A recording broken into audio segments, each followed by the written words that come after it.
할렐루야. 네, 한 주간을 시작하는 월요일 아침입니다. 이번 한 주간 동안도 하나님의 말씀을 통하여 여러분들의 삶에 풍성한 은혜와 또 새 힘이 있기를 원합니다.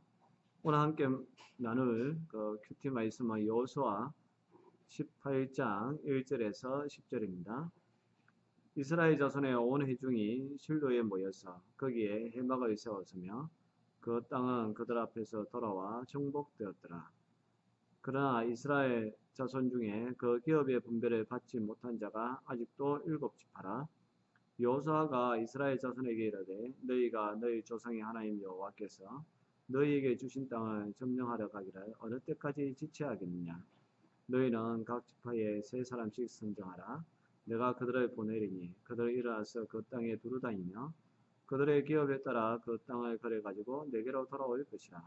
그들이 그 땅을 일곱 부분으로 나누되 유다는 남쪽 자기 지역에 있고 요셉의 족속은 북쪽에 있는 그들의 지역에 있으니 그 땅을 일곱 부분으로 그려서 이곳 네개로 가져오라. 그러면 내가 여기서 너희를 위하여 우리 하나님 여호와 앞에서 제비를 뽑으리라. 레위 사람은 너희 중에 분깃이 없나니 여호와의 제사장 직분이 그들의 기업이 되며 각과 르우벤과 므낫세 반지파나 요단 저편 동쪽에서 이미 기업을 받아놨니 이는 여호와의 종 모세가 그들에게 준 것이라 하더라. 그 사람들이 일어나 떠나니 여호수아가 그 땅을 거리러 가려는 사람들에게 명령하여 이르되 가서 그 땅으로 두루다니며 그것을 거려 가지고 내게로 돌아오라. 내가 여기 실로의 여호와 앞에서 너희를 위하여 제비를 뽑으리라 하니 그 사람들이 가서 그 땅으로 두루다니며 성읍들을 따라서 일곱 부분으로 책에 걸어서 실로 진영에 돌아와 여호수아에게 나오니 여호수아가 그들을 위하여 실로의 여호와 앞에서 제비를 뽑고 그가 거기서 이스라엘 자손의 분파대로 그 땅을 분배하였더라. 아멘. 오늘 그 본문을 좀 살펴보면요. 그 여호수아는 잠시 그 기업 분배를 중단하고 실로에 하나님의 회막을 세우고 있는 것을 보게 됩니다.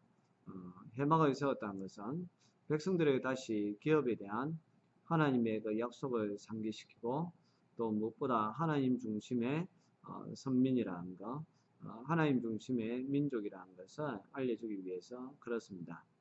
당시 기업을 받은 유다와 요셉 지파들을 제외한 나머지 일곱 지파들은 그들에게 약속된 땅의 정복에 별 열망이 없었습니다. 열망이 없었다기보다는 정복에 대한 두려움이 컸기 때문에 안주하는 그러한 삶을 살았던 것입니다. 이러한 것을 이제 보고서 여호수아가 그러면 안 된다라고 이야기하고 있고 여호수아는 너희 조상의 하나님 여호와께서 너희에게 주신 땅을 점령하려 가기를 어느 때까지 지체하겠느냐.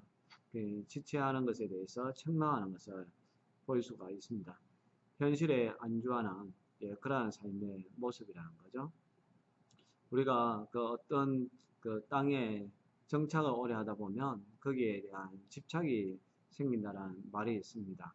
우리 믿음의 사람들은 어느 한 곳에 대한 그 정착, 거기에 대해서 집착을 하는 그러한 삶을 살아서는 안 됩니다. 주님께서 떠나라고 하면 언제든지 떠날 준비를 해야 되고 또 우리가 사는 이 땅이 우리의 소망이 되어서는 안 됩니다. 우리는 저 영원한 천국 하나님 나라에 대한 소망을 가지고 살아가야 한다는 것을 오늘 본문을 통해서 알려주고 있습니다.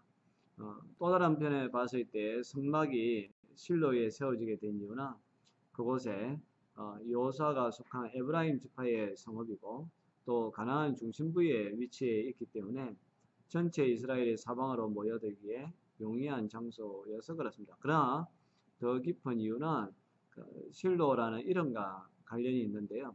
그 실로는 장차 성전이 세워진 그 예루살렘과 마찬가지로 평화와 관련된 단어입니다.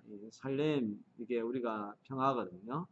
그래서 그 예루살렘이라는 것은 평화의 땅이라는 그런 뜻이고 우리가 사람끼리 만나서 자주 하는 인사가 샬롬이라고 그렇게 이제 인사를 하지 않습니까?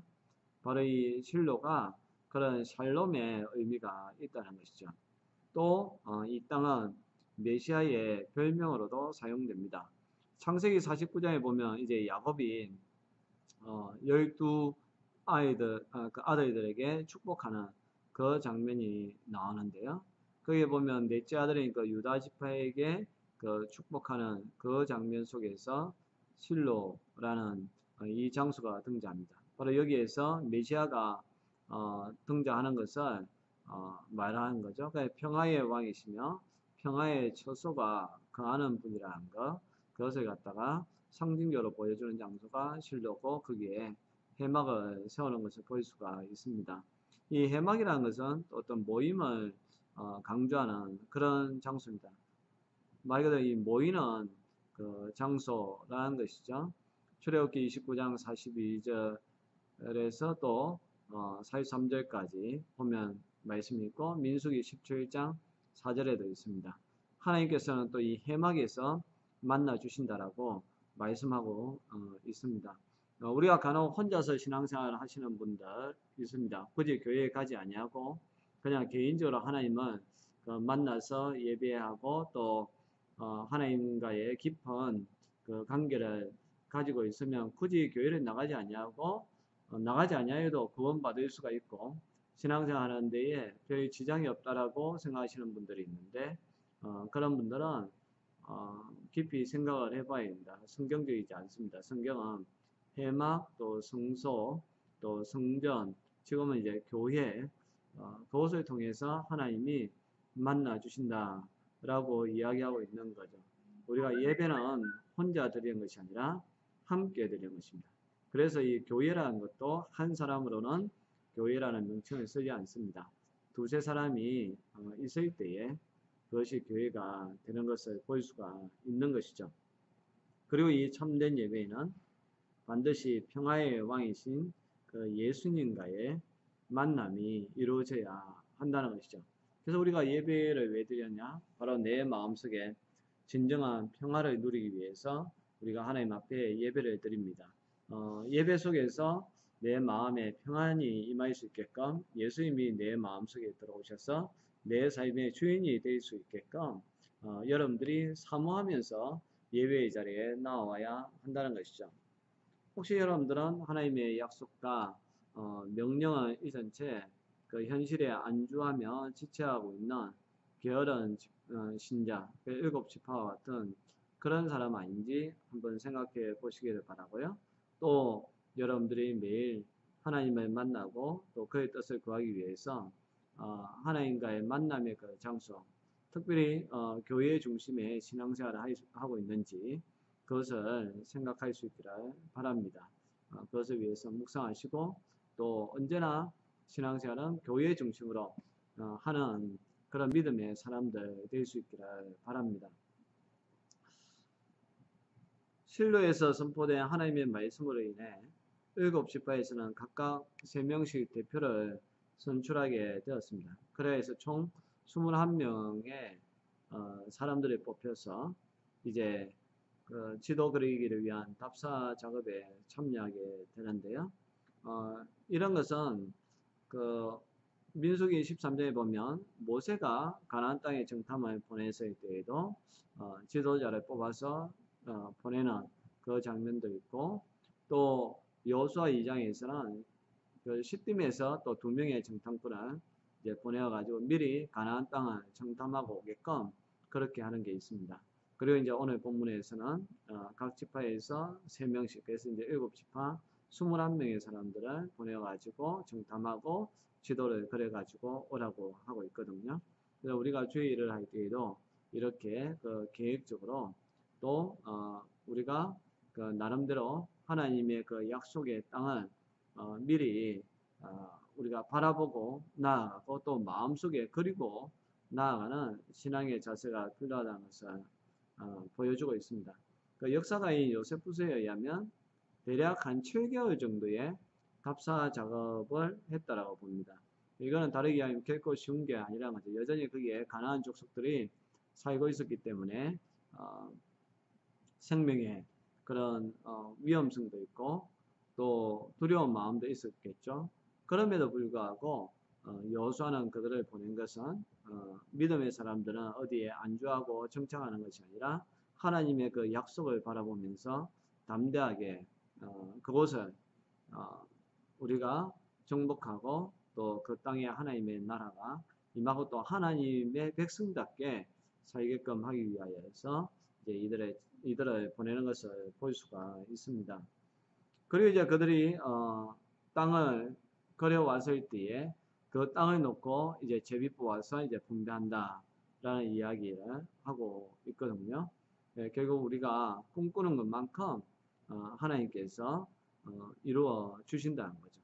그래서 너희 입을 넓게 열라 그래야면 내가 채우리라라는 그 하나님의 그 약속을 우리가 믿고서 하나님 앞에 원대한 꿈을 가지고 나아가는 여러분들이 되었으면 좋겠습니다. 여러분들 본인도 그렇고 여러분들이 경영하는 그 장소도 마찬가지고 또 여러분들 혹시 자녀들이 있다면 그 자녀들에게도 원대한 꿈을 심어줄 수 있기를 바랍니다. 그런데 이제 일곱 지파에는 분배를 하지만 오늘 본문의 그 7절에 보면 레위 사람은 너희 중에 분깃이 없나니 여호와의 제사장 직분이 그들의 기업이 되며 라고 이야기합니다. 레위 사람은 어떤 땅을 소유하고 땅 중심의 사람이 아니라 여호와의 제사장 직분 그 자체가 기업이 된다 라고 이야기합니다. 그래서 이 목회자라든지 선교사님들 주의 일을 하는 사람들은 하나님께서 분깃이 되어준다는 거예요. 정말로 하나님을 바라보는 더 깊은 신앙을 가져야 한다는 막중한 책임감도 말씀해 주고 있습니다. 여러분들도 여러분들의 목회자와 또 사역자를 위해서 꼭 기도해 주시기를 바랍니다. 그들이 이 땅을 살아갈 때에 하나님께서 그들에게 필요한 것들을 채워줄 수 있게끔 하나님이 사용하시는 그런 주의 일꾼 될 수 있게끔 여러분들의 중보가 많이 필요합니다. 시편 16편 6절에 보니까 내게 줄로 지어준 구역은 아름다운 곳에 있으며 나의 기업이 실로 아름답도다 라는 말씀이 있는데 여러분들이 꿈을 꾸는 거 여러분들이 하나님의 영광을 위하여서 살고자 하는 그러한 것들은 정말 아름다운 것입니다. 하나님께서 또 여러분들에게 그것을 주시기를 원하고 있습니다. 여러분들 하나님 앞에 간절히 기도하시고요.